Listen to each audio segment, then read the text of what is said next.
अस्सलाम वालेकुम दोस्तों, कैसे हो सब खैरियत। जी जनाब, मैं आपका अपना मिर्ज़ा तनवीर और आप देख रहे हैं मेरा यूट्यूब चैनल तनवीर बुखार टीवी। दोस्तों कैसे हो सब खैरियत है और तबीयत का क्या हाल चाल है, कैसे मिजाज हैं, किस तरह की ज़िंदगी के मामलात आपके चल रहे हैं। दोस्तों आज हम बात करेंगे आप लोगों से काफ़ी दिन हो गए हैं आपसे बात नहीं हुई। आज हम बात करेंगे सैयद अताउल्लाह शाह बुखारी रहमतुल्लाह अलैह। एक बहुत बड़ी हस्ती, एक बहुत बड़ा नाम, एक बहुत बड़ी शख्सियत। तो उनके आज एक थोड़ा सा आपसे एक वाक़या शेयर करेंगे कि अल्लाह के जो वली होते हैं, जिन लोगों ने अल्लाह की करामात देखी होती हैं, जिन्होंने नबी अलैहिस्सलातु वस्सलाम की जो तालीमात हैं उनके मुताबिक जिन लोगों ने ज़िंदगी गुजारी होती है, तो वो किस तरह अपनी ज़िंदगी को मैनेज करते हैं, किस तरह अपनी ज़िंदगी को खुदा की राह में लेके जाते हैं या उनको उनके मुताबिक ज़िंदगी गुजारते हैं। तो आज का जो टॉपिक है वो बड़ा ज़बरदस्त टॉपिक है। तो आपने मेरी वीडियो को स्किप नहीं करना, पूरी वीडियो देखनी है। इंशाल्लाह आपका जो ईमान है, आपकी जो ईमान की जो ताज़गी होगी इंशाल्लाह मेरी इस वीडियो से, और आपके अंदर ईमान का एक नया जोश और जज्बा पैदा होगा।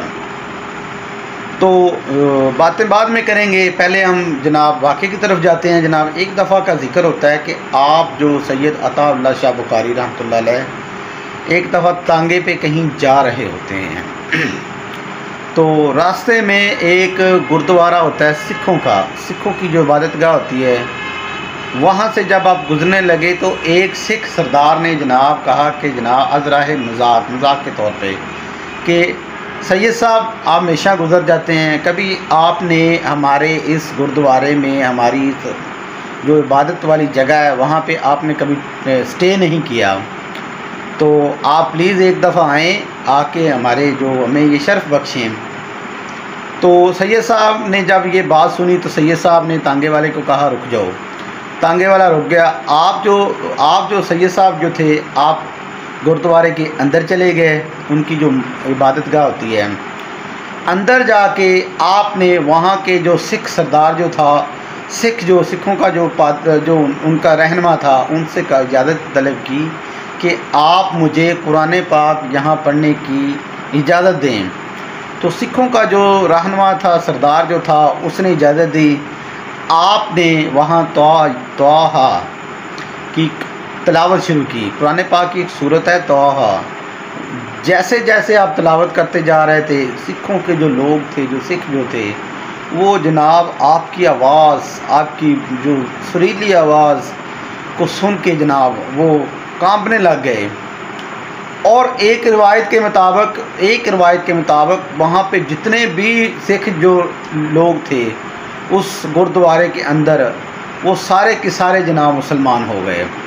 तो सिखों का जो रहनुमा था, जिसने आप सैयद को इजाज़त दी थी कि आप लोग यहाँ कुरान पढ़ सकते हैं, वो भागा हुआ आया, सांस फूला हुआ था, आके हज़रत के कदमों में गिर के कहने लगा, या अल्लाह, या हज़रत आप बंद कर दें। अगर आपने ये तिलावत बंद ना की तो मुझे ये डर है, ये मुझे खौफ है कि कहीं सारे जो सिख हैं, हमारे जो सिख हैं, वो सारे मुसलमान ना हो जाएं।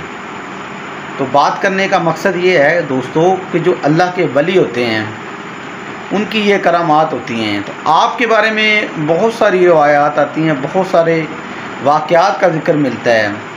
तो वक्तन फ़वक्तन जैसे जैसे वक्त मिलता जाएगा हम आपसे बातें शेयर करते जाएंगे। आपके बारे में कहा जाता है कि जब आप खुतबा पढ़ते थे और आपके खुतबे में इतना दर्द होता था, इतनी आपकी प्यारी आवाज़ होती थी, आसमान जो था वो थम जाता था, परिंदे रुक जाते थे, हवाएं जनाब हवाएं भी आपका खुतबा सुनने के लिए बेताब होती थी। तो जो लोग आपका खुतबा वहाँ पर बैठे सुनते थे, उनके जनाब रूह कांप जाती थी। ये थे सैयद अताउल्लाह शाह बुखारी।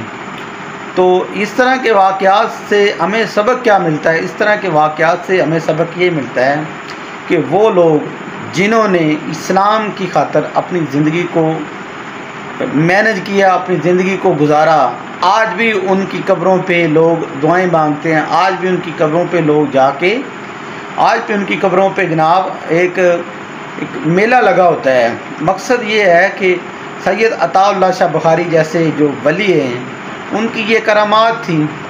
कुरान पढ़ते थे, परिंदे रुक जाते थे, परिंदे आपका कलाम सुनते थे, ठीक है, हवाएं रुक जाती थी जनाब, हवाएं जनाब सहम जाती थी।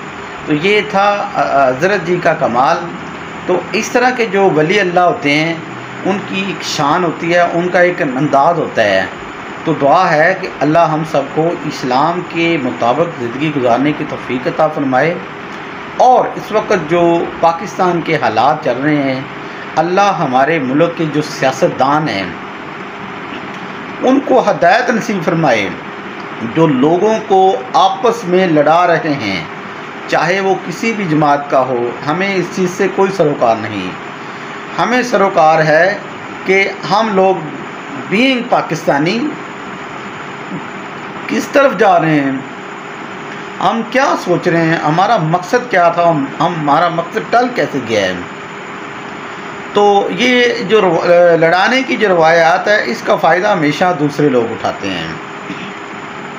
याद रखो मेरे पाकिस्तानियों, अगर पाकिस्तान है तो हम हैं, अगर पाकिस्तान नहीं तो कुछ भी नहीं। ये जो आप दूसरे दिन जुलूस निकालते हैं, धरना देते हैं, महंगाई के ख़िलाफ़ बातें करते हैं, कोई भी पार्टी हो, मैं नहीं किसी की एक की नहीं बात कर रहा, सब की बात कर रहा हूँ। ये जब आपके पास ये मुल्क नहीं रहेगा ना, तो फिर आप निकाल के दिखा देना।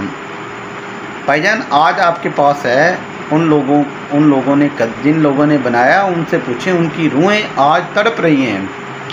आज उनकी रूहें तड़प कर हमें ये फरियाद कर रही हैं कि हमारा मकसद क्या था और आज आपने पाकिस्तान का हाल क्या कर दिया है।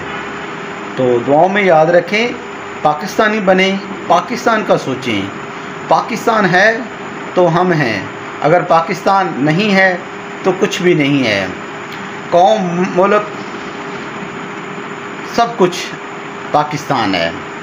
पाकिस्तान जिंदाबाद, पाकिस्तान जिंदाबाद, पाकिस्तान जिंदाबाद, और इंशाअल्लाह हमेशा के लिए जिंदाबाद।